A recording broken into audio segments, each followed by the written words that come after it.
In the video today, I'm going to give you the 5 things you do not want to do while using an offset smoker. And at the end of this video, I'm going to give you 5 pros that you're going to want to do while using your smoker. Before we get rolling on the pros and cons, what I want to talk to you about is the basic setup of any offset smoker. It's pretty much universal. So we have the firebox, we have the cook chamber, and an exhaust port. Mistake number 1 you can make is throwing your wood in and shutting that door. When you shut that door right away, you're cutting off oxygen, and that wood needs oxygen to get lit. So if you've preheated your wood, which is a great thing to do, even though you throw it in there and close the door, that wood is going to smolder. That's going to give you bad smoke. So toss in your split, watch it light, then close your door. Mistake number 2 is chasing temps. And what I mean by that is over adjusting your pit. You're shutting the exhaust, you're opening the exhaust, you're opening your air intake, you're closing your air intake, and you're not giving your pit time to level out. And the other thing it's just big you don't want to do is always be looking at your meat, opening that door. It's affecting your temps. To turn out great barbecue, you want a consistent heat, and that takes consistent airflow, and that takes patience. Mistake number 3, guys, is bad smoke. We want to have a nice, clear blue smoke. So if you're by your smokestack and you're seeing a dark smoke come out or even a white smoke, those are not good things. All smoke is not created equal. So be looking for that thin blue smoke coming out the top. Mistake number 4 is a dirty pit. Folks, barbecue is kind of a greasy job a lot of times, but between cooks, clean that pit out. I've heard people say many times that, oh, well, that's seasoning. No, sometimes that's just filth. It's not seasoning. So get some of that old grease out. Keep your seasoning in there, but make sure you got a nice clean pit so we have nice clean flavors and we don't wind up with a grease fire. Now, mistake number 5, don't pass out. What I mean by that is you know, barbecue is a lot of fun. We enjoy it. It's a time to get together with friends and family. But sometimes, and some people will tend to overindulge. I found guys passed out by their pits, the fire's out, and that's not a good way to cook. So guys, let's have a great time, but let's stay alert and monitor our pit the entire time we're cooking and not pass out. You're gonna learn how long it is between times to put splits in. Know what those splits are, get some rest in between, enjoy in between, but remember, it's active rest. It's not passing out next to the pit.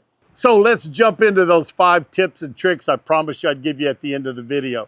The first one's gonna be subscribe this channel. All joking aside, folks, I do have a lot of videos there and I show you how to cook barbecue on a whole lot of different pits, a lot of different ways with a lot of different recipes. So if you want to improve your backyard barbecue game, this might be a great place to be. So the first tip's gonna be over at my firebox. Let's take a look at it. A great thing to do to help your wood ignite faster is to preheat it. I'm lucky enough to have a warming box on top of my pit. If not, you can lay your wood right on top of your firebox, or some people will put it even underneath it. But I'll take mine. If I'm not using my warming box and I have different size splits in here according to what I need to do next, and it's already warmed up. So I can take a split, open it up, toss it in, and remember the con I gave you a while ago. Don't shut that door, right? We're gonna see that split catch on fire, then we're gonna close the door. Now, tip number 2 is know your wood. Here in South Texas, we love mesquite. But one thing you never wanna do is get some green mesquite because it will be bitter. But mesquite, post oak, hickory, whatever you have, know what it does, know the flavors it puts out. You're cooking something like fish, you want a mild wood, maybe an apple or a peach wood. So know your woods, know how they burn. This burns hot. This gives you a great cold bed. So understand your woods and know what you're looking for when you're cooking. Tip number 3, understand the size of your splits. If we look in my warm box, I have some different size splits in here. So if I'm needing to go up a little bit hotter, a little higher, I'll grab a bigger split. If I need a smaller piece, maybe not as long left in the cook, I'll go with the smaller split.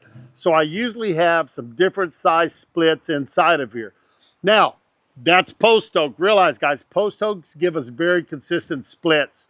If we're using mesquite, if we're using live oak or blackjack oak like we have around here a lot of, we don't always have those nice uniform splits. So you have to understand how big is that piece of wood that you're putting in there. So remember, a bigger split, longer amount of time, higher temps, smaller split, shorter burn time, lower temps going up.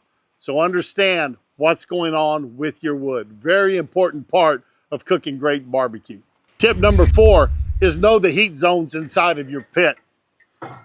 Folks, every pit's different. This Lone Star grill has tuning plates in it, so I can even out my heat pretty good in there. A great thing to do is do the biscuit test. You can place biscuits around your top and bottom grate, close it up and cook them, and then see how they're cooked, how uniformly they're cooked, and find those hot zones and those cool zones inside of that pit.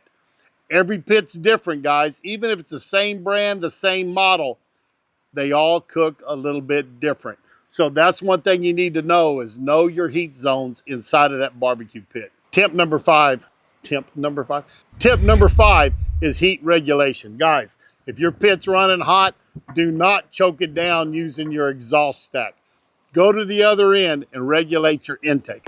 So if it's hot, one thing you can do is open it up.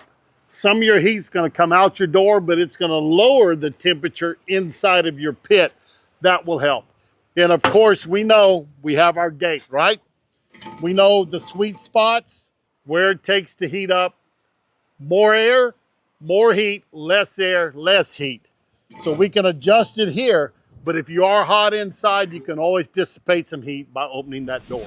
Now, how about a bonus tip? This is one thing that I think is the most important thing you can do, and that is have fun with your friends and family, especially your children and your grandchildren. Show you a little clip of my granddaughter the other day playing on her Weber kettle that I got her for Christmas.